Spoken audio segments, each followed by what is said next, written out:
Namaskar, saudações, Saudações. saudações aqui no Zoom, saudações aqui no YouTube.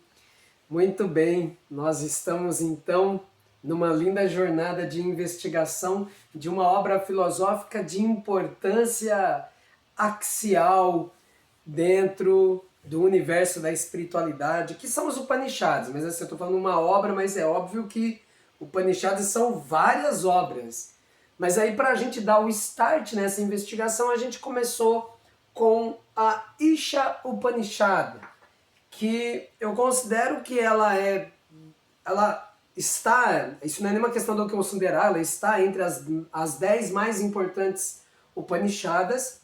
No entanto, eu considero ela de extrema importância, primeiro porque é uma Upanishada mais fácil de uma apresentação mais simples. A gente não sofre tanto para entender o que está sendo compartilhado. Ainda que, né, a gente saiba que filosofia indiana é um negócio meio complexo sempre, mas do que pode ser muito cabeludo, ela é um pouco menos cabeluda. E, ao mesmo tempo, eu acho que ela é uma obra interessante para a gente conhecer, porque ela vai trazer os fundamentos básicos da filosofia não dual, da filosofia do yoga, etc. Então a gente está no momento do texto em que está sendo, algumas afirmações estão sendo apresentadas a respeito do Brahman, ou seja, do ser real. Algo que é sempre importante a gente ressaltar e recordar sobre as obras das Upanishadas é que os primeiros rishis, os sábios videntes, os poetas clarividentes que cantaram os Vedas e que também estão na produção das Upanishadas, eles queriam tratar daquilo que é transcendental, daquilo que pode ser chamado de sagrado, sabendo que, né, de antemão, já sabendo, que não é possível falar, explicar aquilo que é o sagrado e o transcendente de forma positiva. Então é mais fácil que você fale do sagrado e do transcendente a partir daquilo que o sagrado e o transcendente não é. Esse é um caminho. E o outro caminho, que é o que a gente vai encontrar nas escrituras mais primitivas, é uma opção por uma linguagem que seja ao mesmo tempo metafórica e poética. E de todas as formas, algumas vezes é mais metafórico, outras vezes é mais poético, mas de todas as formas, o que permeia o texto é o paradoxo. A opção por uma linguagem paradoxal, ela praticamente é o que define a mística e a filosofia indiana. Então, na aula anterior, a gente já tinha falado um pouquinho de aspectos paradoxais e hoje, adentrando o quinto verso, a gente está estudando verso a verso da Isha Upanishada, a gente novamente dá de cara com uma abordagem paradoxal, porque justamente está nesse âmbito da definição do Brahman Supremo. Das possibilidades de tradução, eu trouxe primeiro a do professor Ganapati. Eu gosto da tradução do professor Ganapati porque eu acho que ela é bem aproximada desse linguajar metafórico paradoxal. No entanto, às vezes as coisas parecem que não ficam tão bem definidas. Então vamos pegar pelo menos 3 traduções aqui pra gente. Então a primeira, a do professor Ganapati. Movendo-se, fica imóvel. Distante, encontra-se perto. Fora de tudo, permanece dentro. Muito bem. Então, por que eu disse que ela não define, né? Movendo-se o quê? O que é que fica imóvel e é distante e é perto, está fora de tudo e permanece dentro? Então é um monte de paradoxo de alguma coisa que não está definida, né? Quem é? De novo parece uma charada. Eu vou ler para vocês como uma charada. O que é que movendo-se fica imóvel, que distante encontra-se perto e fora de tudo permanece dentro? É uma charada. Só não tem o ponto de interrogação, mas praticamente é isso. Então a gente vê que assim, a leitura do Ganapati ela é muito próxima da natureza poética do sânscrito, mas não ajuda muita gente. A gente fica aí meio perdido, né? Então eu peguei uma do Pedro Kupfer, que também pode ser de grande auxílio para o entendimento. O ser parece mover-se, mas está sempre quieto. Parece estar longe, mas está sempre perto. Está em tudo e tudo transcende. Muito bem. Aqui o Pedro Kupfer tem um pouco mais de misericórdia de nós e diz o que é. O que é que parece que se move, mas não se move, que tá longe, parece estar longe, mas está muito perto, etc. É o ser. Então tá, então é o Brahma. Vamos pegar mais uma versão. Essa versão aqui eu confesso para vocês que eu tenho há muitos anos e eu não tenho a menor ideia de quem escreveu, mas também tá aí e dá pra gente degustar ela também. Para o ignorante, o eu parece mover-se, embora ele não se mova.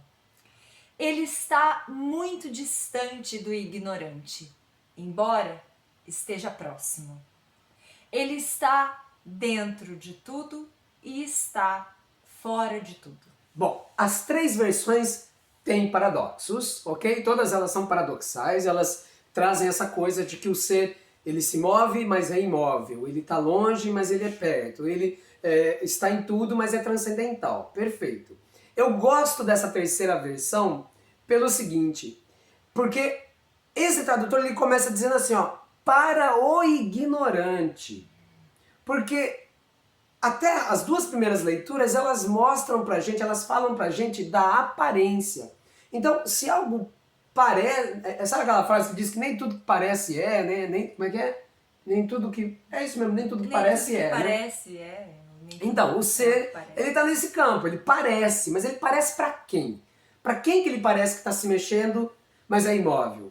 Pra quem parece que está longe, mas está perto? Pra quem parece que está em tudo, mas na verdade ele é transcendental? Parece para o ignorante. Então, para aquele que não conhece a natureza do si mesmo, ele parecerá desta forma. Mas eu sempre trago a última tradução, que é a de Lokesvarananda Swami. Lokesvarananda Swami, que, primeiro, é um Swami, então ele está dentro de uma linhagem tradicional. Eu acho que é sempre mais do que salutar que a gente tenha a oportunidade de contemplar a leitura e a interpretação que é feita de dentro de uma tradição, de uma sampradaya. E ele faz isso com grande... com uma propriedade que não é dele, digamos assim. Ele faz isso a partir dos apontamentos espirituais de Adi Shankaracharya. E Shankaracharya, que é considerado uma sumidade aí no meio do Advaita Vedanta, é uma voz que, de fato, é mais do que desejável, é quase que obrigatório, especialmente para quem está estudando Vedanta. Quem está estudando Vedanta, inevitavelmente, tem que ler Shankaracharya. Assim, para outras vertentes, pode até ser que não seja uma personalidade indispensável, mas mesmo não sendo, praticamente todo mundo bebeu em algum momento da fonte Adi Shankaracharya. Então, assim, ter a oportunidade de fazer esse estudo tendo por fundamento os comentários de Adi Shankaracharya, passando pelo comentário de um Swami, faz com que a gente tenha uma apresentação muito aceitável, digamos assim, daquilo que o texto está dizendo. Então vamos ver como é que ele traduziu. Aquele Brahman que se move e também não se move. Está longe e também próximo. Aquele Brahman está dentro e também está fora. Pois muito bem, aqui ele não cita o ignorante, e o Brahma aparece entre colchetes, né? Chama isso, meu amor? Sim. Muito grato. Eu nunca lembro o nome desse negócio. Então, entre colchetes aparece o Brahma. Ele não, na verdade, ele não tinha definido isso no texto, mas aí ele mesmo faz essa definição e ele esquece o ignorante. Por que ele esquece a questão do ignorante? Não é simplesmente o ignorante que vê assim. Brahma é assim. Brahma é, ao mesmo tempo, movimento e imobilidade. Ele é, ao mesmo tempo, o que está muito próximo e o que está distante. E ele é, ao mesmo tempo, imanente e transcendente. Vamos ver, então, como Lokesvarananda Swami comentará este verso, esse mantra para nós. Cada verso é um mantra, então ele vai comentando aqui para a gente um mantra. E na medida em que Mohini vai fazendo as leituras, talvez eu sinta a necessidade de fazer algum comentário, dar algum pitaco, ainda que eu não seja Swami e não seja a reencarnação de Adi Shankaracharya. Bora lá. Este mantra ilustra... Desculpa. Este mantra ilustra como é fútil tentar descrever a Brahman, que é sem nome e sem forma, sem nada que o distinga que possamos falar. Ele é nada e, apesar disso, é tudo. Ele é nada, pois está além do pensamento e da fala. Ele é tudo, pois inclui a tudo. Tudo existe por causa dele e é a essência de tudo. E é um e o mesmo, mas aparece diverso em termos de nomes e formas. Estes nomes e formas, contudo, são meras sobreposições. Ele é o que é independente de tudo. É imóvel e imutável e nunca é condicionado por nada. É imanente e transcendente. Por si mesmo, Brahman nunca se move, nunca muda, é sempre constante. Às vezes vemos a lua se movendo atrás de algumas nuvens, mas na realidade a lua não se move. São as nuvens que estão se movendo. Da mesma forma, Brahman, o ser, é sempre o mesmo. Ele nunca nasce e nunca morre. Por estar associado com o corpo, parece ser sujeito ao nascimento e à morte. Nós vestimos uma roupa nova e quando ela fica velha e rasgada, nós a jogamos fora. Esta é a relação que a roupa tem com o corpo. Igual é a relação que o corpo tem com o ser.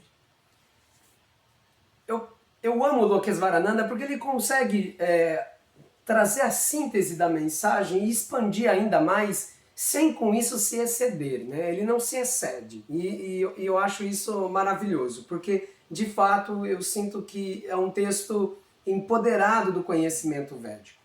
E enquanto empoderado do conhecimento védico, ele não pode tirar a nossa atenção de nada que não seja essencial, tanto para o entendimento do texto, quanto para a nossa própria vida. Então, para a nossa própria vida e para o entendimento do texto, o essencial ele é apontado. Ele é apontado como aquilo que é o permanente.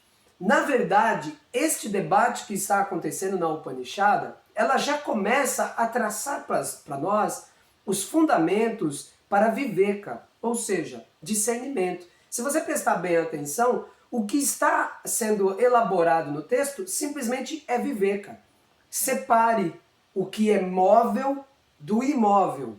Separe o que é transcendente do que é imanente. Separe o que é o seu ser e as múltiplas aparências e formas e nomes e inclusive ideias que você tem a respeito de você mesmo e etc. Então, na verdade, esse verso ele já está dando para nós o fundamento de viveka, que é discernimento. Eu falei que viveka é discernimento? Acho que eu não tinha falado. Falei? Não falei. Falei, não falei. Se eu não falei, fica dito. Viveka é discernimento. Então ali está sendo trabalhado para nós, apresentado para nós, como é que a gente faz o discernimento. E o discernimento, o viveka, ele tem um tema central. Qual é o tema central de viveka? a separação, a discriminação que é feito entre o real e o irreal, ou ilusório. Ok? Todas as vezes que você encontra a palavra viveka, em última instância, ele é o quê? Uma lâmina cortante que serve para fazer essa dissecação da realidade e separar o real do irreal. E como é que é definido o real e o irreal? Pois bem, aqui Lokesvarananda já traz para a gente de imediato. O real é aquilo que é fixo, que é permanente. E o irreal é aquilo que se altera, que está em constante transformação. De uma certa forma, a gente pode olhar para esse estudo e dizer, nossa, mas isso é muito chover no molhado, porque praticamente todas as escrituras dizem isso, todos os gurus dizem isso, todos os yogas dizem isso. No entanto, é importante a gente sempre lembrar que a gente está estudando uma obra antiga.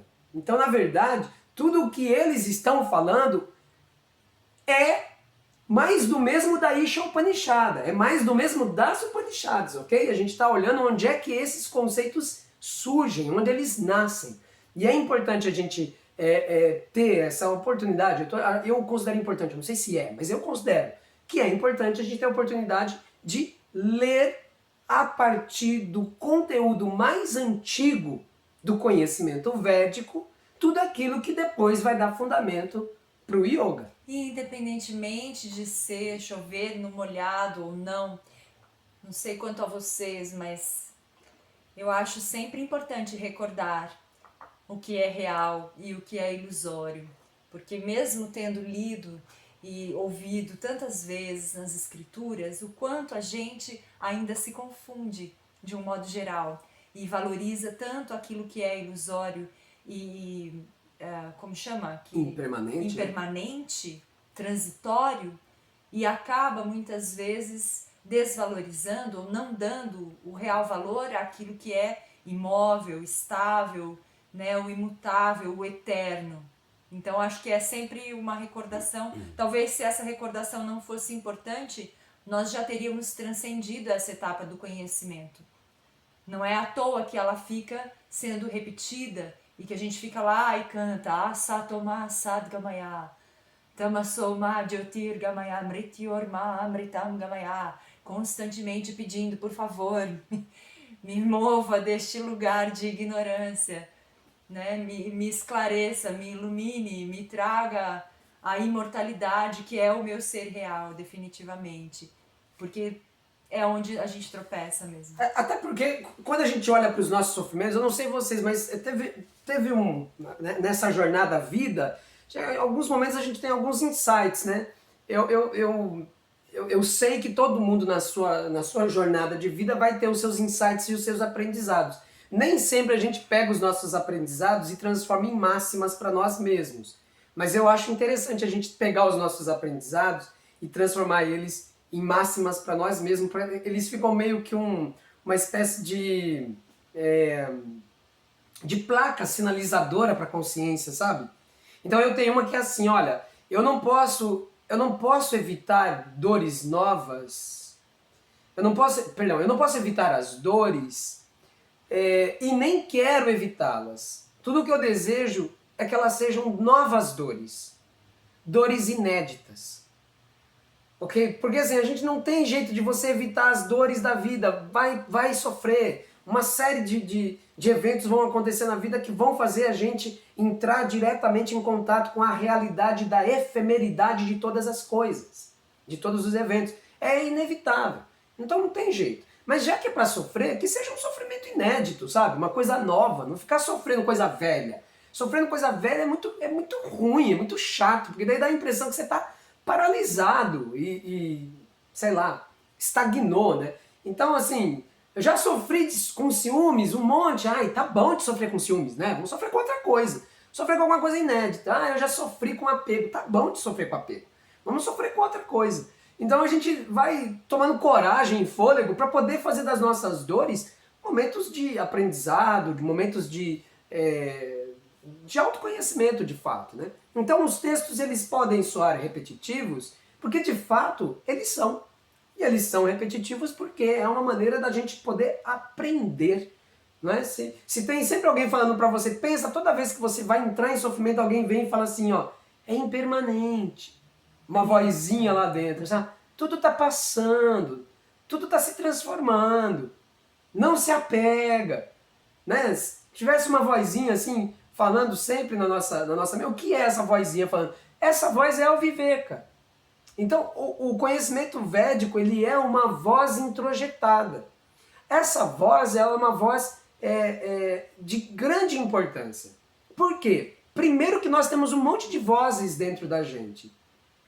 A gente tem a voz do pai, a gente tem a voz da mãe, se teve pai e mãe ali presente. Mas os progenitores, vamos colocar assim, progenitores. A gente tem a voz dos progenitores, dos cuidadores, dos professores e professoras que a gente teve. A gente tem a voz da sociedade, a voz do líder de um determinado grupo que você faça parte, etc. A gente carrega vozes dentro de nós. O conhecimento védico é uma voz também. E é bom recordar que as Upanishadas não foram assinadas por ninguém, então a gente nem sabe quem é que era o dono dessa voz que escreveu esse texto, porque ele não achou que isso era importante. Para ele o importante era a mensagem. E o que a mensagem diz é, bom, este que não sofre alterações é você. Este que é chamado Brahman, o todo divino, o todo sagrado, o todo transcendental, que se expande indefinidamente, a tudo anima e permanece imaculado, é você. Essa é a mensagem. E essa mensagem, ela tem um impacto na nossa consciência pelo fato de que, primeiro, a gente sabe que isso é assim. A gente sabe que isso é assim porque, por exemplo, a gente pode pegar e falar assim, olha, eu estou muito estressado, eu acho que eu vou dar uma volta na praia. E aí você vai dar uma volta na praia e descobre que o estresse veio com você na mala. Ou seja, não é o lugar, não importou para onde você colocou o seu corpo, é você. Só que isso ainda é impermanente, porque o estresse geralmente ele tem um fator que o legitima. E esse fator também é impermanente. Mas tem alguém que percebe que está vivenciando estresse. Esse alguém que percebe o estresse, ele é mais permanente do que o estresse. Então ele é mais permanente que a praia ou a casa ou o escritório, é mais permanente do que o próprio estresse. E esse que percebe o estresse, que pôs o corpo para ir para lá ou para cá, ele precisa de uma luz anterior a ele. Essa luz anterior a ele, que brilha nele como consciência, é o próprio Self, é o próprio ser, é o próprio Brahma, que é mais permanente do que ele. Só que essa primeira camada, que é a do eu, a da personalidade, para trás, mais profundamente, que é indo em direção ao nosso próprio self no coração, essa camada, ela parece que ela tá mais fechadinha, sabe? É mais fácil eu conseguir gerar uma certa distância entre o ambiente que produz o estresse e o estresse. Agora, esse distanciamento entre a minha personalidade, eu estou distanciando aqui, eu estou quase sumindo da tela, entre a minha personalidade, me segura, Morrini, me segura, senão eu vou. Esse distanciamento entre a personalidade para o self original, aqui a gente tem um nó, tem um granthi. Só que isso não é tema da Isha Upanishad, isso é tema para outros estudos. Mas, de todas as formas, o que a Upanishad está dizendo é que assim, olha, para além de todas essas aparências, tem alguma coisa que é imaculado e independente dessas aparências todas, e, no entanto, essas aparências todas dependem disso para poder existir.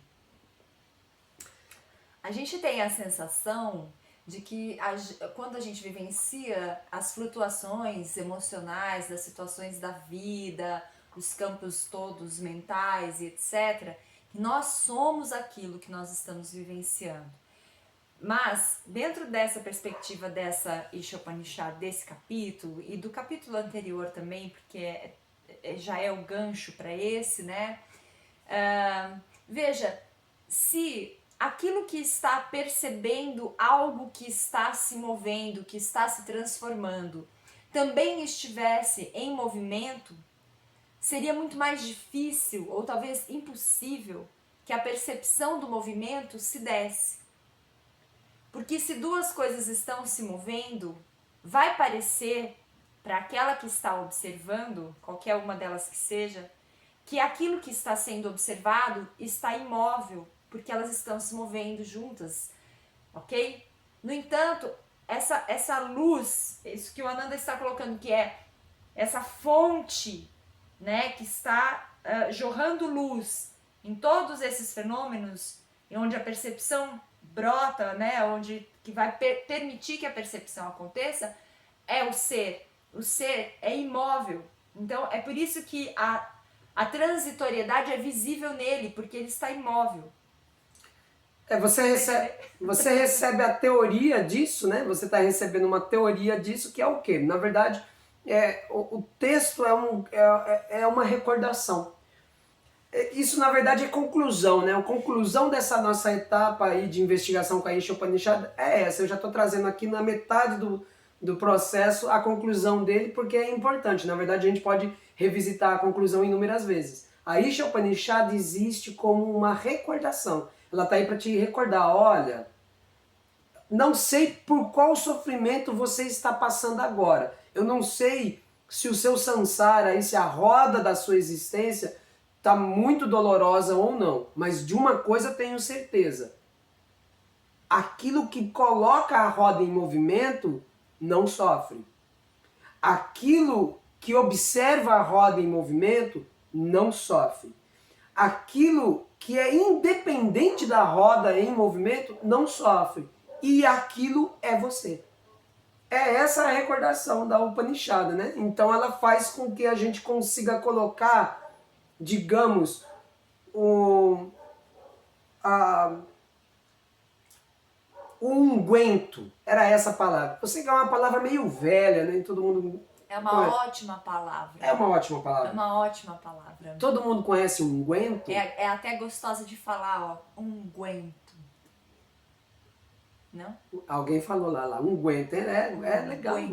Unguento. Então, o conhecimento védico... Aqui no interior unguento é passar a mão em alguma coisa que não lhe pertence, né? Você vai dar unguento. Não é essa. Não façam isso. Não é esse o sentido que a gente está usando. Mas é isso, é um cataplasma, é um unguento, né? É o medicamento que a gente coloca em cima das nossas dores, nas nossas cicatrizes. É por isso que o conhecimento védico ele existe, né? E aí eu gosto sempre de trazer aqui para nós uma leitura de um texto adiante, né? No caso, a minha predileção é trazer a Bhagavad Gita. Porque a Bhagavad Gita é considerado, como sempre eu digo, né, o evangelho dos yogis. Então eu peguei alguns versos selecionados do capítulo 2 da Bhagavad Gita, o verso 24 ao 30. Aí a gente vai fazendo leitura compartilhada aqui para vocês. Que da mesma forma, também nesse capítulo há uma certa definição do Brahman Supremo. Essa alma individual, ou seja, o Atman, o Brahman, é inquebrável e indissolúvel e não pode ser queimada nem seca.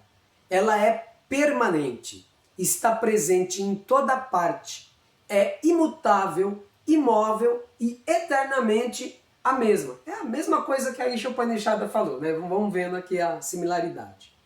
Disse que a alma é invisível, inconcebível e imutável. Sabendo disto, não te deves afligir por causa do corpo. Se, no entanto, pensas que a alma sempre nasce e morre para sempre, mesmo assim, não tens razão para lamentar, ó pessoa de braços poderosos.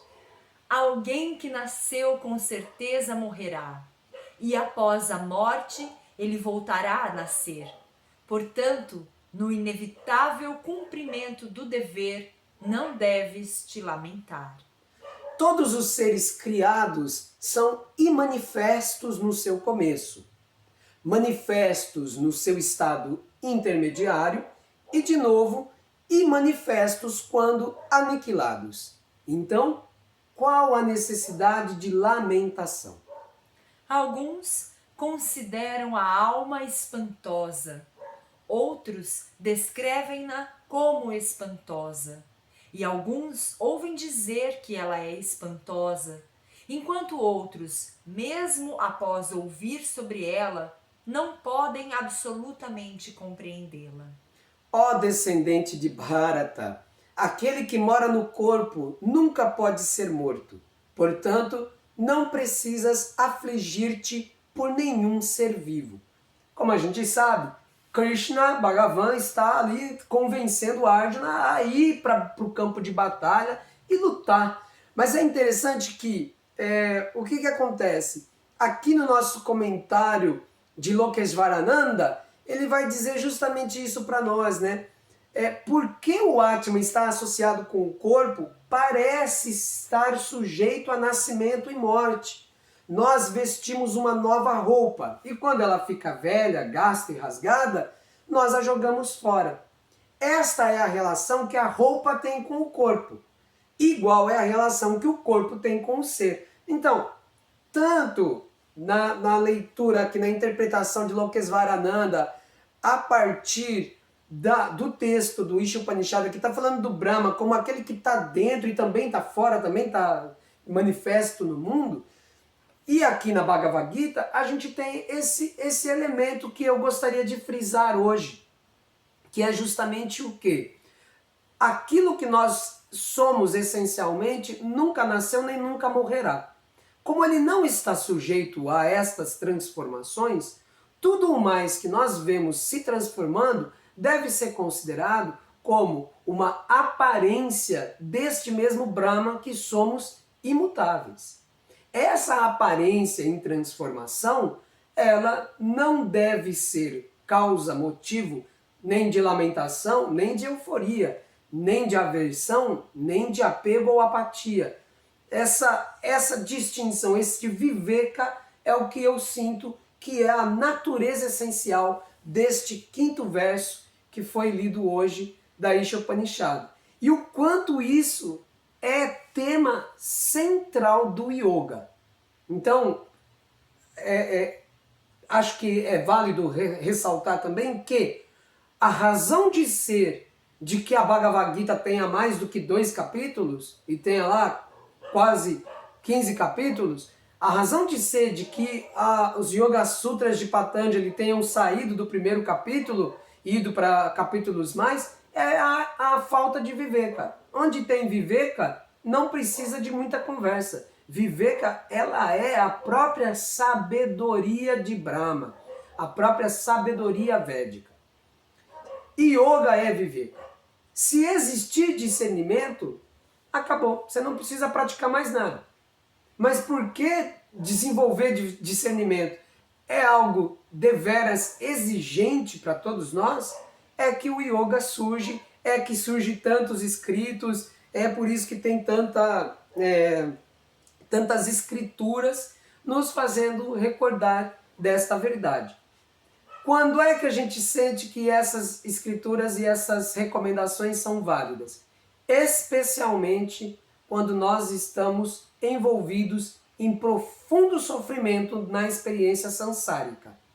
Especialmente. Mas, obviamente, não deveria ser unicamente. A gente também deveria lembrar disso quando o samsara está todo florido, colorido, bonito, que é uma gostosura só, sabe? Chovendo jujubas astrais, jujubas celestiais na sua vida. É aí nesse momento que você deveria olhar e falar: ai, quanta jujuba linda, gostosa e impermanente. Não é? Então esse é que é o grande segredo. Mas a gente sabe que no meio da dor a gente acaba pensando em Deus com mais frequência do que quando as coisas estão muito boas, né? Infelizmente a gente tem dessas mesmo. É parte integrante de estar-se limitado. No estado ilimitado, por sua vez, não haverá satisfação maior do que aquela que é o florescimento do lótus de paz e beatitude, que realmente supera todos os terrores e os divinos sabores do samsara. É isso. Bora meditar um pouquinho? Então eu convido vocês a trazer a coluna alinhada, a recolher os sentidos, buscando gerar introspecção. Então a gente pode, como indicado, ir trazendo a nossa percepção para o nosso universo subjetivo, interno.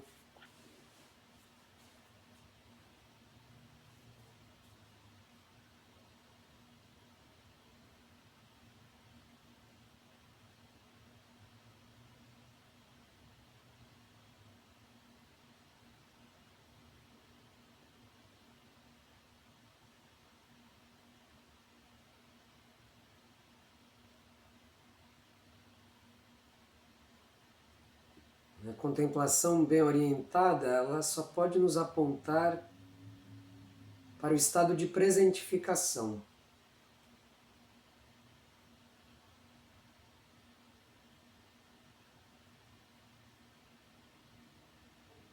Observando os 5 sentidos mais a mente,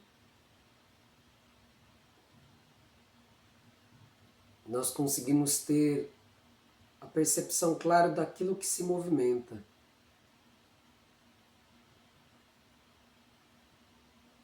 E assentando-nos neste processo, neste estado de testemunho, nós temos a noção clara e inequívoca daquilo que está imóvel.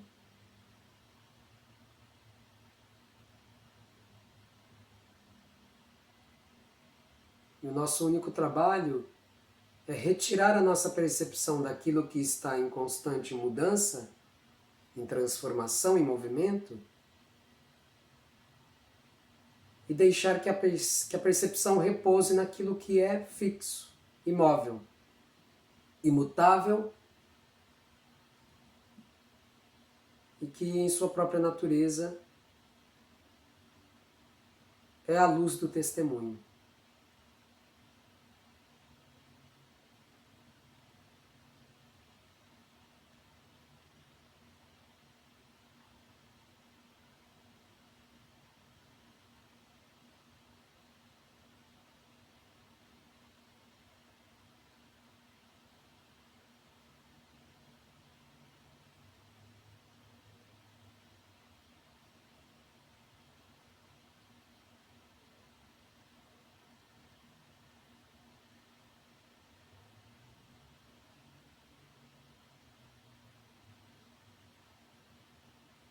Mais importante do que descobrir o que eu percebo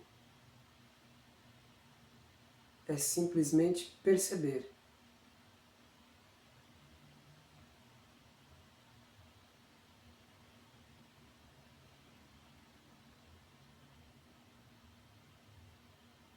E mais importante do que perceber é encontrar quem é o percebedor.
lentamente, você pode, pouco a pouco, vir trazendo a sua percepção de volta ao mundo externo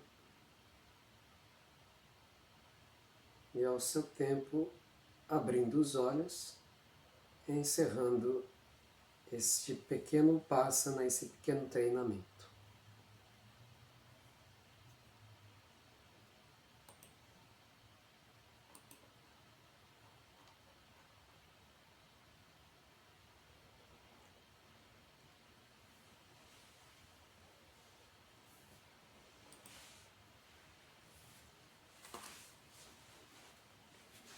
Muito bem. Antes de eu passar aqui agora para as considerações finais, compartilhares, só quero fazer uma errata, porque eu falei da Bhagavad Gita com 15 capítulos e são 18 com um secreto. Então algumas pessoas dizem até que são 19. Então não são 15, são 18. E se a graça divina assim permitir, a gente vai ter a alegria de poder estudar a Bhagavad Gita juntos. Quem sabe fazer a leitura completa aí dos 18 capítulos. E até do secreto, 19º. Pois muito bem. Então agora, quem quiser compartilhar algo aí sobre o nosso encontro de hoje, a análise do texto, quiser tirar alguma dúvida, fiquem à vontade.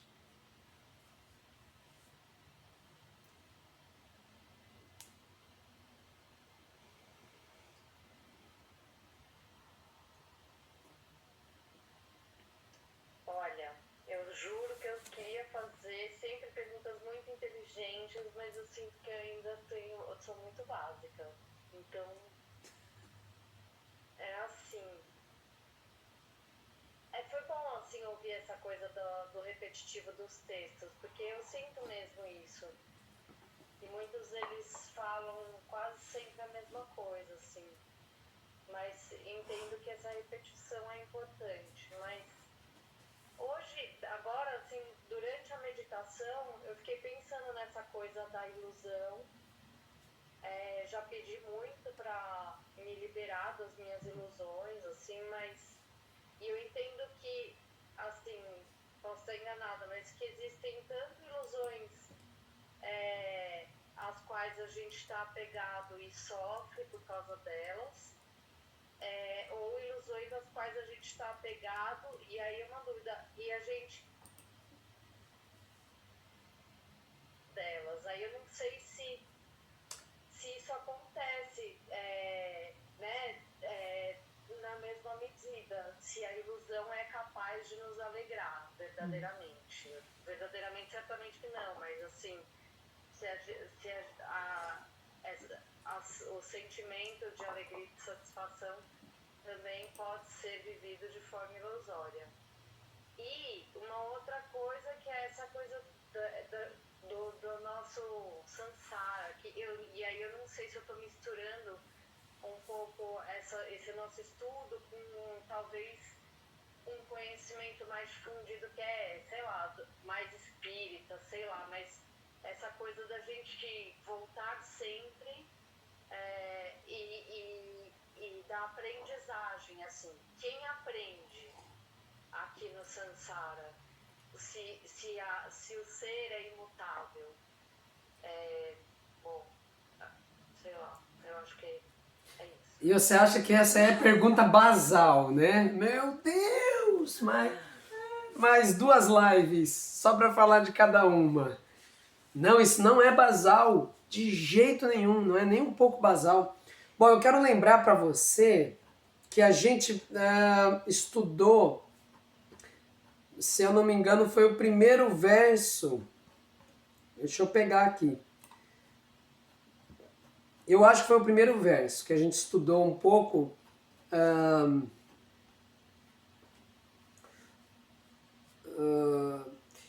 No coração de todas as coisas, de tudo que existe no universo, habita Deus, somente Ele é a realidade. Portanto, renunciando às vãs aparências, rejubilai-vos nele. E aí eu peguei algumas traduções diferentes sobre isso, né? E que fala sobre o direito legítimo de desfrutar. Não sei se você lembra que a gente falou um pouco sobre isso. o direito legítimo de desfrutar. Existe felicidade no mundo. Caiu aqui a nossa gravação no YouTube, mas já estamos de volta. A nossa felicidade no mundo, ela não pertence aos objetos em si, mas existe alguém que desfruta. Então o desfrutador é quem de fato está gozando dos atributos da natureza, dos fenômenos da natureza, etc. É aquela história, a velha história da fruta que é doce na boca de um e amarga na boca de outro, né? Então, o que faz com que um determinado evento não seja agradável para uma pessoa e não seja agradável para outra? O fator é a consciência, então tudo está na consciência. Então, quando a gente fala do samsara, é óbvio que existe prazer nele, ok? Só não é inerente a ele.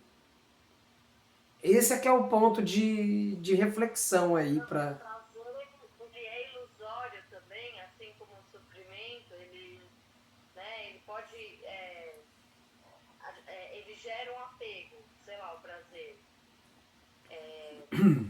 Mas o prazer, assim como o sofrimento, que muitas vezes está relacionado a coisas às quais a gente está apegado. E que não são coisas do ser, são ilusões. Se o prazer vem daí também, enfim, sei lá, uma coisa assim. O problema é quando você toma ele por permanente, quando você toma alguma coisa, levando em consideração o tema hoje, né, que eu entendo que esse verso, ele literalmente está levando a gente para refletir sobre viveka, sobre discernimento. O que ele está falando, né? Que Brahma, aquilo que nós somos, está para além daquilo que é móvel e imóvel, para além daquilo que é distante ou perto, ou mesmo imanente ou transcendente. Ele está para além disso. Então aquilo que nós somos não está atrelado a estas coisas que vivemos, ok? Elas existem dentro do samsara, elas têm existência relativa. E elas só se tornam um problema não por elas mesmas. As experiências prazerosas nunca são um problema nelas mesmas. As experiências são um problema quando elas são tomadas como permanentes, sendo que a sua natureza inexorável é efemeridade, transitoriedade. É só isso. Se você entender isso, quando tiver um prazer, você vai dizer, que quitute maravilhoso, acabou, legal. Como tudo. Veio, permaneceu um tempo e terminou. Tudo é assim. No entanto, eu sinto que é importante trazer, não sei se auxilia aqui na reflexão, mas eu vou trazer. O primeiro verso está dizendo, tchau, querida. Gratidão pela sua presença. Gratidão. Viu? O primeiro verso da Isha Upanishad, que nós estudamos algumas aulas atrás, ele está dizendo justamente que Deus é o coração de todas as coisas, que no coração de todas as coisas, quando ele coloca todas as coisas, ele não está dizendo apenas as coisas que são eternas, ou as coisas que são dessa ou daquela natureza, ele está dizendo que no coração, ou seja, no âmago de todas as coisas, habita Deus. Ele é a fonte, ele é a origem, ele é a essência de todas as coisas. Então, a experimentação é uma coisa, não é? Ela é transitória. A vivência, um sabor, por exemplo, que você vivencia, no coração desse sabor está Deus. Essa que é a grande chave para que o desfrute não esteja na identificação do transitório da personalidade com o transitório do fenômeno que é a experimentação do sabor, mas sim o experimentador real, que é eterno, imutável, o observador por detrás das aparências, o ser real.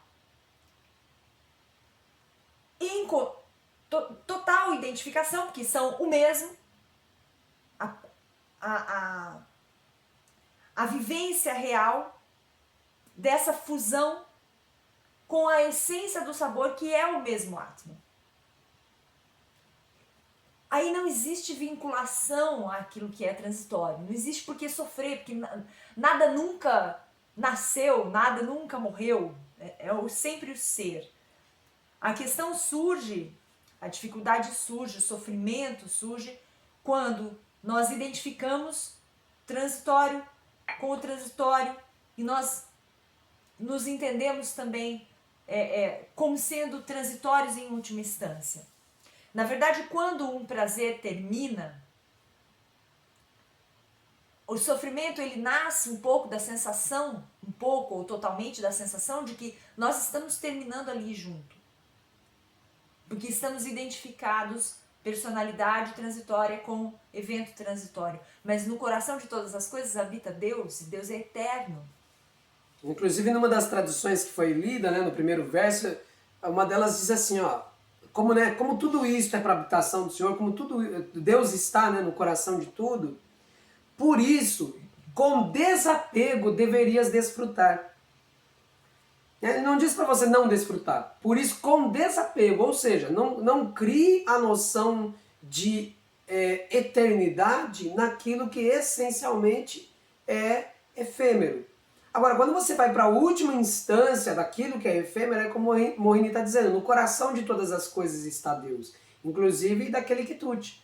Né? Quitute você pode pôr experiência, quitute pode ser tudo que você quiser, aquilo que você chama de prazeroso. O quitute da existência, nele está Deus. E nesse que prova e que desfruta dele também está Deus. Então você não existe engano.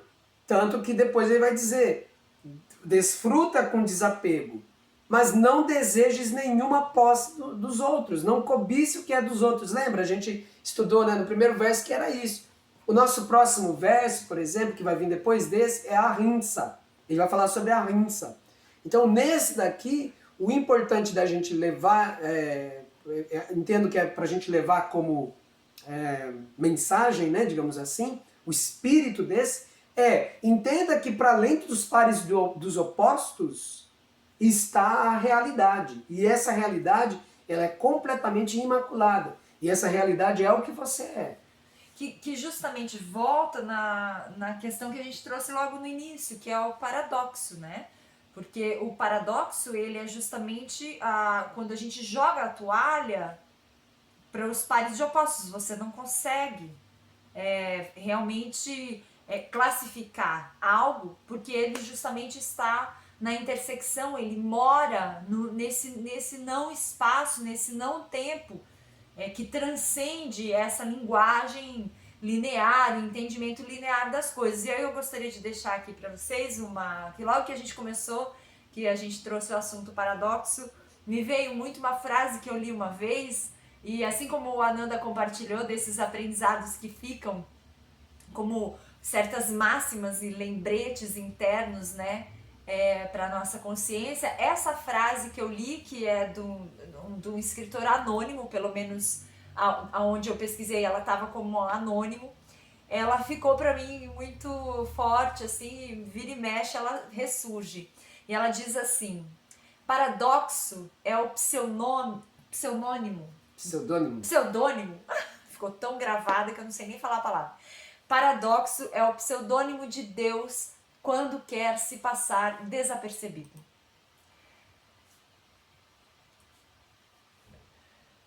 Que é justamente, na minha percepção, assim, o que esse Isha Upanishad de hoje ele está trazendo para nós. Ele é tão... Ele é o que está oculto, o que está no mistério. Você não vai conseguir agarrar. Por exemplo, quando a gente olha no texto que fala assim que o Brahma, né, ele tá distante, ao mesmo tempo ele está muito perto, é assim, nada pode estar mais perto de você do que você mesmo. No entanto, quando a gente se agarra às identificações, que normalmente se manifestam sob 3 qualidades, que é a aversão, o apego e a apatia. Quando a gente se identifica com os fenômenos, a gente acaba se distanciando da gente mesmo, entende? Então, é por isso que o Brahma, o nosso próprio self, ele é o que está mais perto, porque é o que eu sou. No entanto, ele também se torna mais distante porque eu me identifico com as coisas. Então eu vou me derivando em sentimentos, em pensamentos, em ideias, em quereres e não quereres, em gostos e não gostos, etc, etc. Então é isso, né? A gente vai descobrindo. Aí quando você pergunta, esse tema, no final das contas, a sua questão primeira, ela está completamente envolvida com a segunda. Que quando você pergunta, então quem é que está no Sansara aprendendo? Quem está aprendendo é essa entidade que a gente precisa projetar entre a realidade última, que é o nosso próprio ser, o Brahman Supremo, e entre a realidade manifesta, que é Brahma Supremo em movimento. Então, entre as coisas que estão acontecendo no mundo e eu, enquanto self puro, enquanto ser imaculado, eu crio uma personalidade, eu crio uma personagem, um avatar para mim mesmo, para poder interagir com esse mundo. Essa personagem fictícia criada é que está aprendendo no Sansara. O ser ele não tem nada para aprender. Ele é o próprio conhecimento indicado, então não tem como ele absorver qualquer tipo de ensinamento para ele mesmo. Não tem. Então, quando digamos, essa falha cognitiva, que é a produção de uma máscara, de um avatar entre a realidade imanente e a transcendente, ela deixa de existir, o Sansara também não existe mais como Sansara. Sansara é Nirvana. Okay? Ele deixa de ser Sansara, ele deixa de ser um vir a ser, né? Que é o sentido. O sentido de Sansara é vir a ser. Inclusive ele também tem o sentido de vagar. Aquele que está vagando em busca da felicidade. Você está vagando em busca da felicidade. Aí você descobre que a felicidade, na verdade, é o seu próprio self. Pronto, acabou o vagar. Não tem mais peregrinação em busca da felicidade. Então, para o ser não tem aprendizado. Só existe aprendizado dentro do Sansara enquanto a gente não chega à convicção empírica de que a nossa natureza essencial é imortal, divina e perfeita, plena.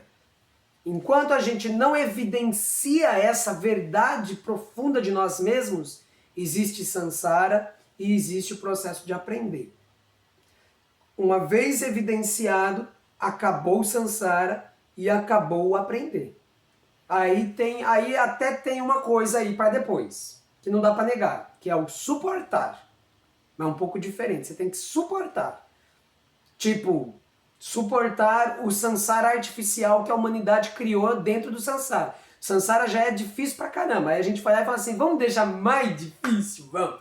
Aí a gente foi e criou um Sansara artificial. Aí só resta pra você suportar. Sabe, tem coisas que a gente olha e você fala, poxa, isso realmente está acontecendo? Está acontecendo. As pessoas realmente estão fazendo isso? Elas realmente estão fazendo isso. Então, vamos lá ter paciência para suportar o Sansara artificial em cima do Sansara. Que a gente, nesse negócio de sofrer, a gente é expert nisso. A gente sabe fazer sofrimento como ninguém, para os outros e para si mesmo. E aí quando a gente já, sabe, olhou assim, não, eu já sofri, eu quero aperfeiçoar esse sofrimento. A gente vai e aperfeiçoa. A gente é bom nisso, expert nisso. Se a gente deixasse de ser mestres do sofrimento e passássemos ao menos a ser mestres do desfrute consciente, lúcido, poxa, esse mundo seria o que ele é, né? Um paraíso. Ele é um paraíso. Esse mundo é um paraíso.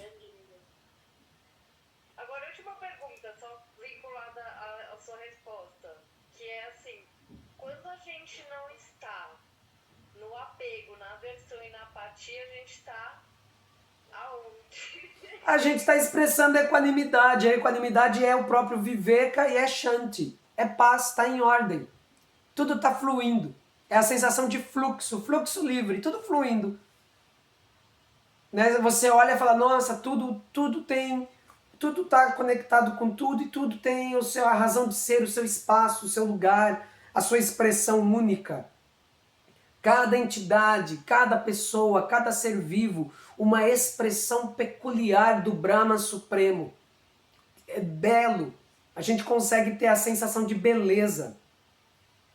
A beleza que tem... A beleza que ela não pode nem ser desconsiderada da sua etimologia, né?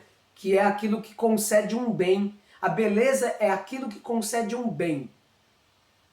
Então, bondade é beleza.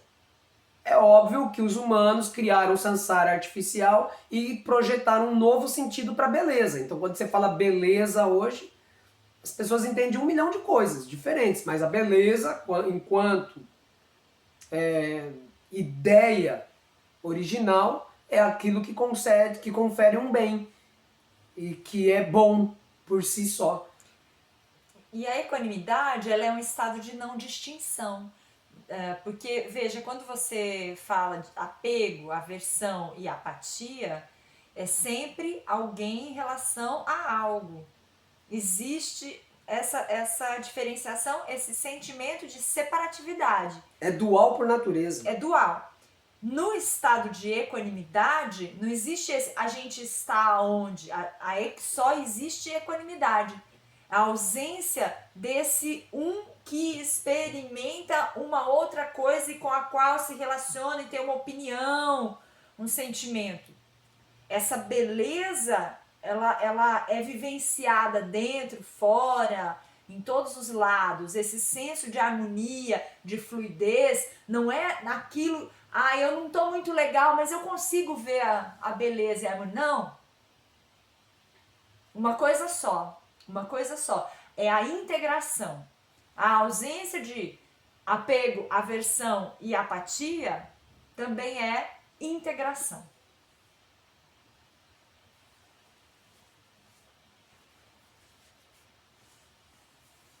Mas é curioso você perguntar, a gente está onde? Porque é uma localização mesmo. É localizar adequadamente, localizar as coisas, localizar a si mesmo adequadamente. Por isso que a palavra Shanti, apesar de ser traduzido como paz, ela na sua etimologia significa ordem. É por isso, porque as coisas ficam em ordem. Você não fica... Você não está sujeito à transitoriedade, né? A transitoriedade ela não é o fator determinante para o seu bem-estar, para a sua alegria, para o seu contentamento, né?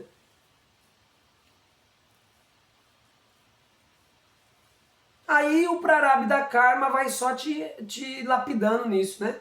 Daí tem aquelas coisas que é tipo... que é o sofrimento que o outro causa para você, entende? Que não é que você procurou, mas aí o outro é que vem trazer o sofrimento para você. Isso daí é o aperfeiçoamento, né? Aí a inteligência suprema Ishvara vai trazendo os desafios na sua vida para que você possa ir se temperando. Não é nem mais a questão de aprender, é de temperar-se, né? Você está trabalhando com temperança. Vem a pior dor do mundo e você recorda, ok, essa dor está presente, mas ela é aparência. Ok, experimento esse grande deleite, esse grande sucesso em qualquer âmbito na vida, mas tudo que aqui está e que é composto está fatalmente destinado a se decompor. Então é isso, né?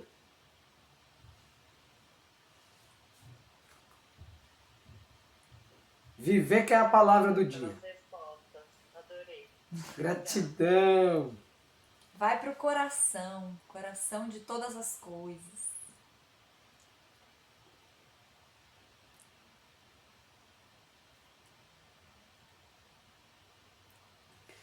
Bom, mas meia hora de aula foi aí, né? Eu falei que não era nada vago, não era nada superficial, não era nada bobo, as questões maravilhosas. Gratidão por trazê-las.